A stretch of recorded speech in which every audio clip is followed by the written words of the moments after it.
बिस्मिल्लाहिर्रहमानिर्रहीम। Last video lecture में हमने ये देखा कि कैसे हम how to integrate Skelion app to SketchUp software. उसके बाद हमने जो स्केलियन टैब है उसको डिटेल से स्टडी किया, उसमें डिफरेंट टाइप्स ऑफ आइकॉन्स को स्टडी किया, उसमें एजीमथ का रोल देखा, फिर पैनल्स को किसी भी जगह पे प्रोजेक्ट कैसे करते हैं, how to project panels to PV field में भी RCC roof, maybe shell roof, maybe inverted beam, maybe floating solar, maybe wall mounted, maybe slab roof। तो इसमें हमने वर्बली डिस्कशन भी की। ओके। और फिर इस तरीके से हमने देखा कि स्केचअप में how to define any solar PV module in SketchUp software. SketchUp software में एक पीवी मॉड्यूल है, उसको कैसे हम इंपोर्ट करते हैं। आज का जो वीडियो लेक्चर है वो डिटेल से अब हम शुरू करते हैं। हर एक रूफ पे वर्किंग करेंगे। उसमें आरसीसी है, स्लैब रूफ है, फिर उसमें inverted beam, shell roof, ground mount, wall mounted, floating solar, flush mount, PB corrugated, ये जितनी भी फील्ड्स हैं उन सबको इन डिटेल वीडियो लेक्चर्स में हम अंडरस्टैंड करेंगे। उस पर देखेंगे, डिफरेंट टाइप्स ऑफ डिज़ाइनिंग करेंगे। उसके बाद फिर हम PV cyst, AutoCAD, PV solve premium पे भी विद टाइम मूव करेंगे। अच्छा, हेलियोस्कोप से रिलेटेड मैंने आपसे लास्ट टाइम भी कहा था कि एक मैंने प्ले लिस्ट क्रिएट की हुई है हेलियोस्कोप की। उस पर around 700 kilowatt to 1 megawatt peak तक का मैंने सिस्टम बनाया हुआ है, different types of field segments define करके।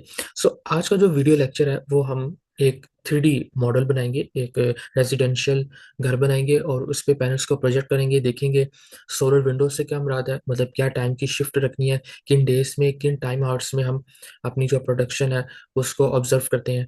फिर इसी तरह इंटर रो स्पेसिंग को भी देखेंगे। एक वीडियो लेक्चर मेरा बहुत इंपॉर्टेंट लेक्चर है जिसमें मैंने आपसे डिटेल में डिस्कशन की हुई है कि पिच, इंटर रो स्पेसिंग और पैनल की जो प्रोजेक्शन होती है वो हम स्केचअप सॉफ्टवेयर को यूज़ करते हुए कैसे कैलकुलेट करते हैं, जस्ट वन क्लिक पे। ठीक है। तो आज हम जो सा वो एक घर बनाते हैं। ठीक है। और हमारा जो मेन कंसर्न है ना वो घर की रूफ से है, ना कि उसकी फ्रंट एलिवेशन से है, क्योंकि we are not interior designer, we are not architecture. Our sole purpose, our main objective is corresponds to RC any type of PV field। well so अच्छा, इसको सबसे पहले डिलीट करते हैं, जूम इन करते हैं और हमने ये 3 एक्सिस आपको नजर आ रहे हैं। ये वाला जो एक्सिस है ब्लू कलर का, ये जी एक्सिस है, that represents z axis। red lines represent x axis and this one जो ग्रीन लाइन है indicates y axis। तो हमने कोई एरिया डिफाइन करना है। सबसे पहले हम, अच्छा ये मेरे पास पेंसिल टूल है, मैं इस पे जस्ट क्लिक करूंगा और इधर जो अपनी डायमेंशंस है वो डिफाइन कर दूंगा। लेट्स सपोज मैं इसको 50 ले लेता हूँ। अच्छा, ये जूम इन है, ये जहाँ मैं माउस होवर करूँ। ठीक है, इसको मैं क्लिक करूंगा तो मेरा जो एक्टिव एरिया है वो विद इन द स्क्रीन मुझे शो होगा। अच्छा, लेट्स सपोज ये मैं 60 फीट ले लेता हूँ, जो मेरी विड्थ है वो 60 फीट है। अब using rectangle tool I will draw the rectangle. So by clicking on this point and this point you will get the rectangle.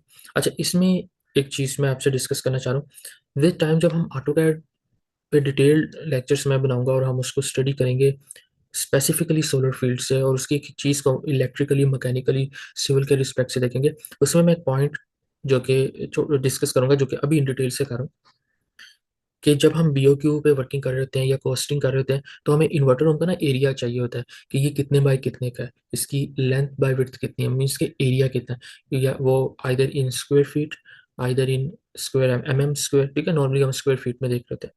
तो जस्ट मैं इस पर क्लिक करूंगा तो मेरा जो एक्टिव एरिया है वो एक्टिव जो सा वो आपको शो हो रहा है। तो ये एरिया कितना है, 3000 स्क्वायर फीट। तो यूजिंग ऑटोकैड मैंने जस्ट इस पर क्लिक किया तो मेरे पास जो एरिया आ गया है वो यहाँ आ गया 3000 स्क्वायर फीट। इसको हम जो सा वो मैनुअली भी कैलकुलेट कर सकते हैं। Let 50 × 60 that is 3000। अब चूंकि दोनों पैरामीटर्स फीट में, तो मेरे पास जो प्रोडक्ट है that is in square feet. So ये मैंने एरिया को कैलकुलेट कर लिया कि हम किस तरह कोई भी अब रैंडम पॉलीगोनल ज्योमेट्री हो तो जस्ट हमने क्लिक करना है तो हमारे पास एरिया आ जाएगा। ये हमारे पास इतना एरिया जो है वो अवेलेबल है। अच्छा, अब ऑर्बिट टूल, ये ऑर्बिट टूल होता है, इससे मैं प्रिसाइजली रोटेट कर सकता हूँ। I can precisely rotate my any 3D object. फिर इसमें एक आइकॉन आपको नजर आ रहा होगा पुश पुल का, आपने जस्ट इस पर क्लिक करना है और इसको थोड़ा सा ऊपर रैंडम किसी भी पॉइंट पे छोड़ देना है। अच्छा, नॉर्मली जो रेजिडेंशियल हाइट होती है ना घर की, वो अराउंड 10 to 12 फीट तक जा रही होती है। 11 फीट तक मैक्सिमम केसेस में जा रही होती है, जो हम कहते हैं ए फर्स्ट फ्लोर सेकंड फ्लोर। तो सेकंड फ्लोर इट मीन्स अगर एक फ्लोर जो सा है वो अराउंड 11 फीट है, तो second floor is 2 into 11 means 22 feet की वो हाइट है, जो कि ग्राउंड से जो रूफ का लेवल है, टॉप रूफ टॉप लेवल, वहां तक हाइट है। लेट्स सपोज 12 फीट है, ये मैंने 12 फीट कर दी। अब उसके बाद एक आपके पास आइकॉन नजर आ रहा होगा ऑफसेट। ऑफसेट क्या करता है कि जो भी एक्टिव एरिया होता है ना, उससे हम इनसाइड या आउटसाइड एरिया ड्रा कर लेते हैं। ये देखिए, ये मैं माउस ओवर कर रहा हूँ, ये आउटसाइड द एक्टिव एरिया, ये इनसाइड एक्टिव एरिया। तो आमतौर पे जो मेरी ब्रिक होती है वो 4.5 इंचज की होती है। तो अगर मैं दो करके लगाता हूँ तो वो 9 इंचज होती है। ठीक है, यही एक मतलब या तो 4.5 इंची की होगी या 9 इंचज की होगी। तो ये 4.5 इंचज की है, या ये आउटर बाउंड्री है, इसको हम 9 इंचज कर लेते हैं।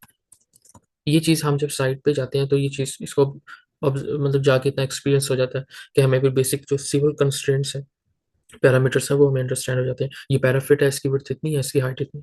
पैराफिट वॉल जो सी थी वो एक बाउंड्री होती है जो for the sake of protection ही हम बनाते हैं। पुश पुल की मदद से लेट्स सपोज वो 2.5 फीट की है, ये मैंने ड्रॉ कर ली। अब इस पे हम कुछ टेक्सचर अप्लाई करते हैं।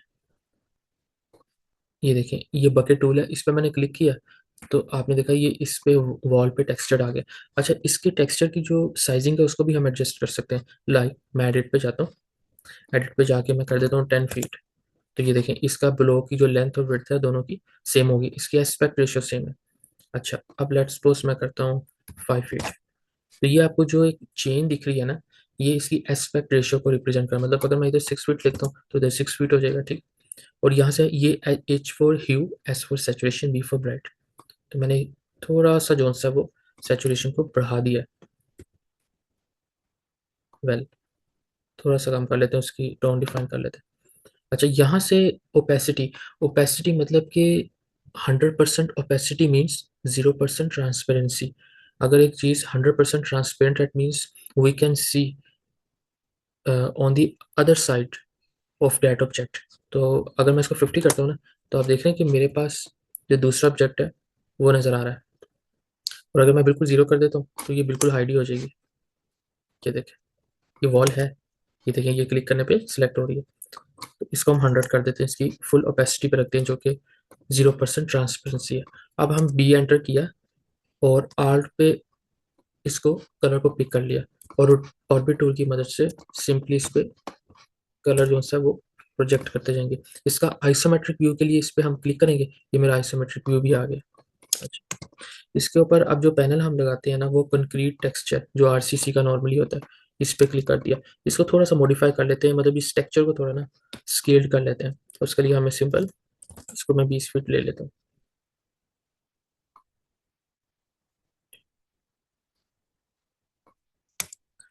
और यहाँ भी हम जो सा वो टेक्सचर पुट कर देते हैं।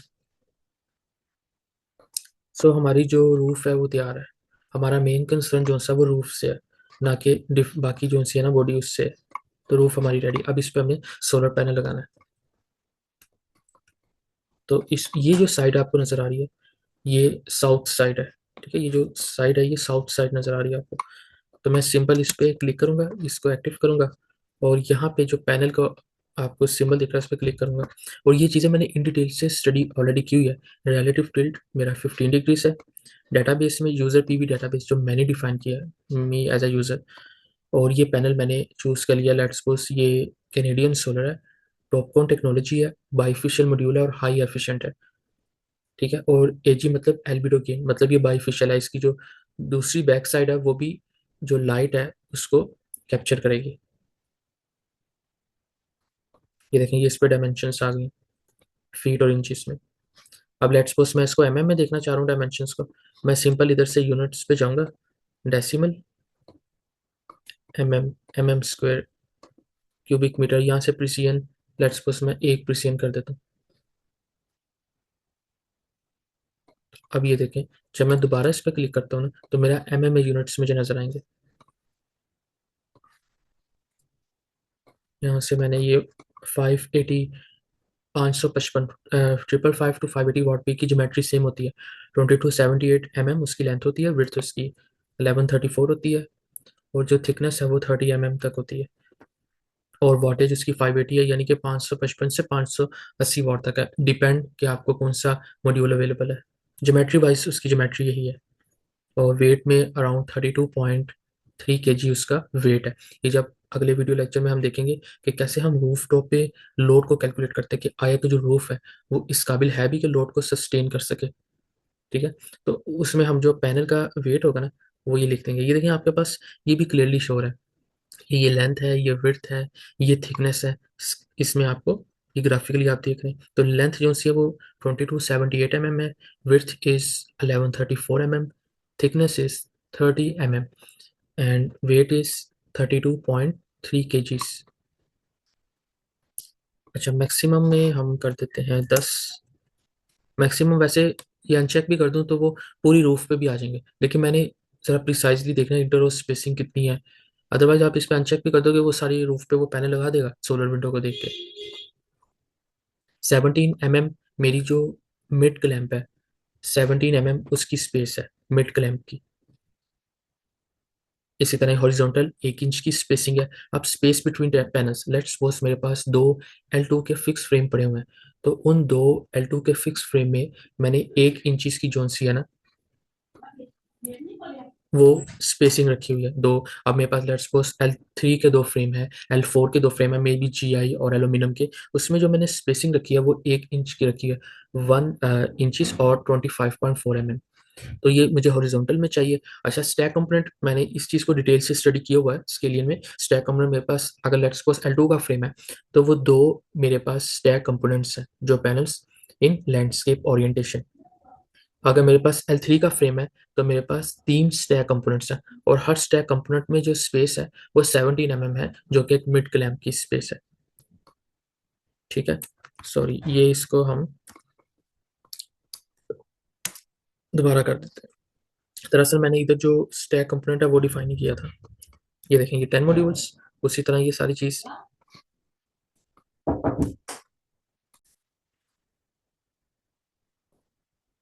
तो ये स्टैक कंपोनेंट मैंने टू डाल दिया। अब मेरे पास टोटल 5 L2 के फ्रेम आएंगे, और टोटल मॉड्यूल्स जो से हैं वो 10 होंगे, और दो स्टैक कंपोनेंट में जो स्पेस होगी वो 17 mm की होगी, और दो L2 के जो फिक्स फ्रेम है उनमें 1 इंच की स्पेसिंग होगी। ये देखिए, ये मेरी साउथ साइड है जो कि ग्रीन डॉटेड की है। तो ये मेरे पास टोटल 10 मॉड्यूल्स हैं,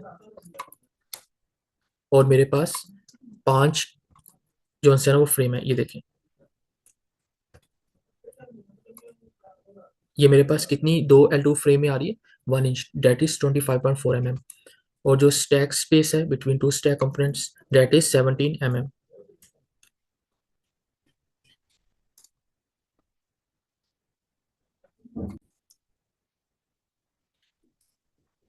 इसी तरह हम ना किसी भी देख सकते हैं कि दो L2 फ्रेम्स के दरमियान जो स्पेस है वो कितनी है, 1 इंच, डेट इज 25.4 mm। और इसी तरह ही जो स्पेस स्टैक स्पेस है between two stack components for the case of L2 fix frame, that is 17 mm। Okay, so अब हमने इसको एक्सटेंड करना है। अब रोज को एक्सटेंड करने का तरीका ये है कि आपने डबल क्लिक करना है, फिर एक दफ़ा क्लिक करना है, तो आप देख रहे होंगे कि ब्लू कलर की ना बाउंड्री इसके हाईलाइट हो गया है। तो जस्ट M एंटर करके इसको कॉपी कर देना है। ठीक है, M की कमांड यूज होती है मूव, लेकिन अब आप M होल्ड करके रखो, तो आप किसी भी ऑब्जेक्ट को जब उस तरह करोगे तो वो एक उसकी मल्टीपल कॉपीज जनरेट हो सकती है। इट डिपेंड्स कि आपको कितनी रिक्वायरमेंट के अकॉर्डिंग चाहिए। इसी तरह एक L2 फ्रेम हमने इधर कर दिया।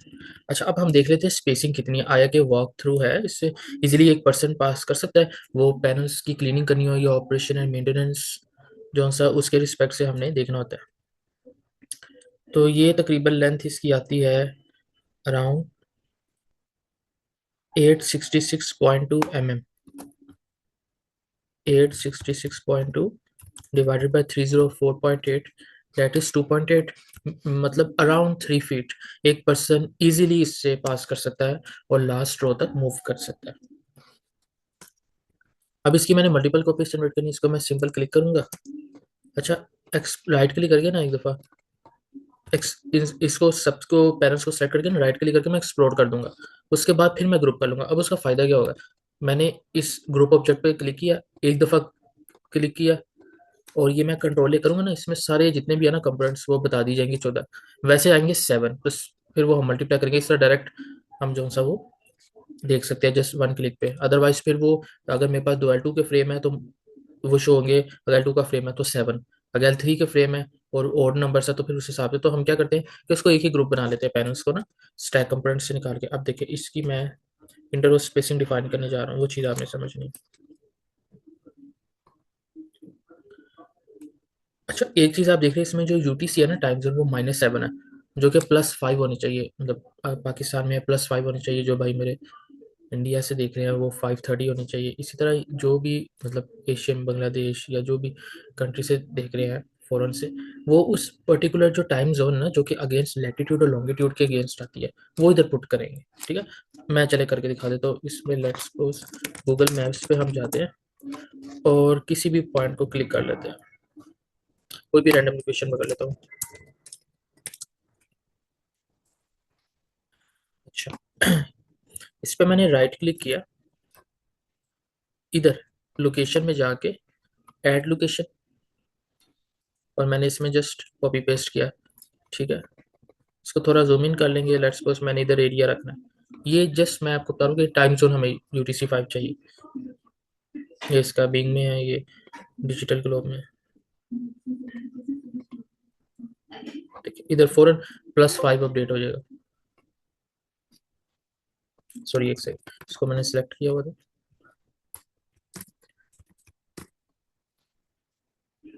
हम्म,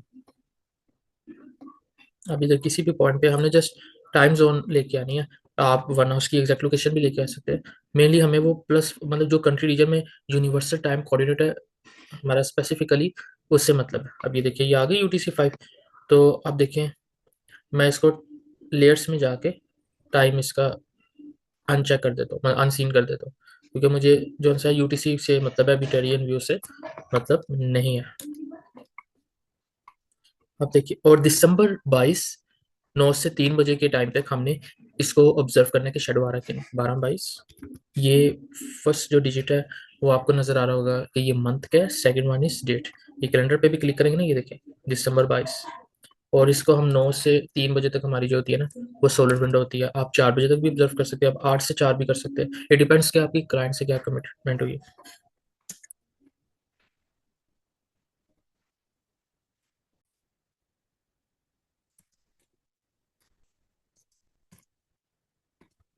ये देखें, यहाँ से मैं इस रो को शेडो से बचा लूंगा।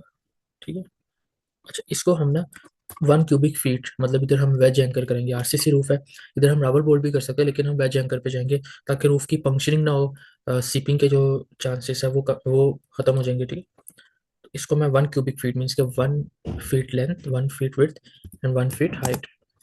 देखिए अब इसकी जो क्लियरेंस है ना रूफ से, वो कितनी है, 304.8 mm, दैट इज 1 फीट।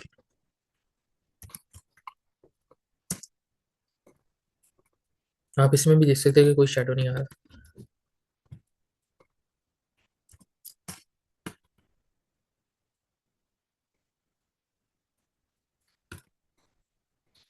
इसको मैंने सेलेक्ट किया और यहाँ से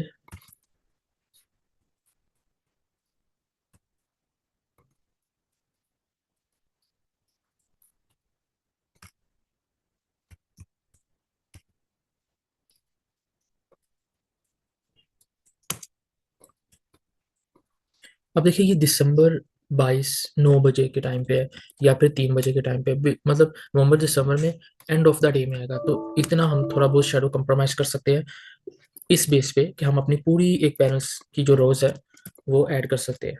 ठीक है, ये हमारे पास एक रीजन है कि हम थोड़ा बहुत शेडो कंप्रोमाइज कर सकते हैं। वो एनुअली जब हम पीवी सिस्ट या पीवी सोल के थ्रू रिपोर्ट देखेंगे ना कि एनुअल जनरेशन कितनी है, तो वो इतने फ्रैक्शंस हैं कि वो कंसिडरेबल भी नहीं है। मीन्स के अगर एक यूनिट्स बनते हैं लेट्स सपोज एनुअली 80,000, तो वो होंगे 79,999। तो वो वन यूनिट जो सा एनुअली 365 डेज के रिस्पेक्ट से देखा जाए तो वो बिल्कुल कंसिडरेबल नहीं है। तो इसलिए हमने ये पूरी रो को इंट्रोड्यूस करवाया। लेकिन इन पैनल्स की वजह से एक रिमार्केबल हमें एनर्जी गेट होगी। तो हमने थोड़ा सा शेडो जोन सा वो इसको थोड़ा सा आगे कर देंगे, ताकि पैनल जो है वो आराम से आ सके। ये देखिए, वो भी बिल्कुल एक रो पे, ये भी नहीं कि सारे।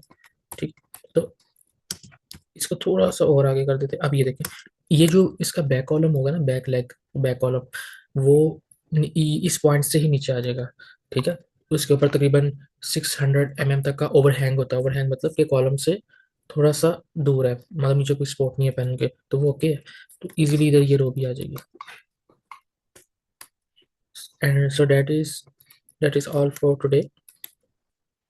ठीक है, इसमें हमने देखा कि हम शेडो एनालिसिस कैसे करते हैं। देखिए, ये 3 बजे तक है, हमें ये आ गया 2, फिर इसी तरह 1, 12, 11, 10, 9, इवन 8। ठीक है, 8 बजे तक भी प्रोडक्शन बिल्कुल अच्छी खासी हो रही है। ये थोड़ा बहुत शेडो है, वो भी एक मॉड्यूल के कुछ पार्ट पे है। तो ये बाईपास डायोड लगे होते हैं, ये हाफ कट मॉड्यूल है। तो ये चीज़ जो सी वो लॉसिस को कंप्रोमाइज़ कर देती है, ओवरकम करती है। इसी तरह आपने अगर 11 बजे अपना नवंबर को देखने हैं, तो ये देखिए, नवंबर, अक्टूबर, सितंबर, इसी तरह अगस्त, जुलाई, जून, मई, अप्रैल, मार्च, फेब, जनवरी। तो ये हम एनुअली शेडो जोन सा वो इसको देख सकते हैं, इसकी अंडरस्टैंडिंग, इसकी डायनामिक्स को देख सकते हैं। Thank you. अगला वीडियो लेक्चर जो सा होगा ना, उसमें हम मज़ीद इसको इन डिटेल देखेंगे। तो वो भी काफ़ी आपके लिए इंफॉर्मेटिव होगा, और चीज़ों को मज़ीद हम जाके इन डेप्थ में अंडरस्टैंड करेंगे। Thank you. अल्लाह हाफिज़।